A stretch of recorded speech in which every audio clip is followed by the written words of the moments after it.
पुष्करिणी तैयारी है रणपुर राजा नरेंद्र उपाधि पाई बोली से पुष्करिणी ना दिहला नरेंद्र पुष्करिणी। पद्मनाभ सिंह नरेंद्र 18टा पुओ थिले 18टा पुओ थिले पद्मनाभ सिंह नरेंद्र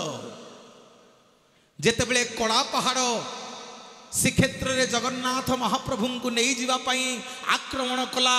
आपण मानकर ये रणपुर माटी रणपुर राज परिवार तार 17टा मुंड को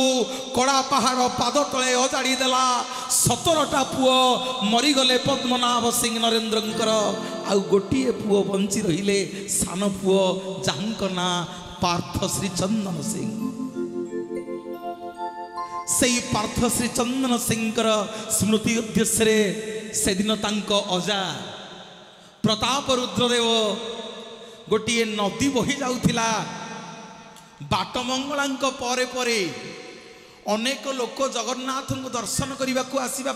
भारी असुविधा होता तारी उपरे गोटे नला तैयारी कले जार ना है रणपुर राजांकर 18टा पुओ हिसाब रे 18 नला बोली सूर्य चंद्र तारा थिला पर्यंत से 18 नलारे पाद दौ दौ सबु भक्त मानकर मने पड़िबो रणपुर माटीर कथा सेइथिपाई आमे छाती बाड़ेई बाड़ेई कहिबा आमे सबु रणपुरिया खांटी तुलसी आमे भारी बढ़िया दियंतु गोटे जोरदार करताली आसंत निवेदन करुचे आपण मानकर लोकप्रिय सुकंठी गायिका मानस पात्र।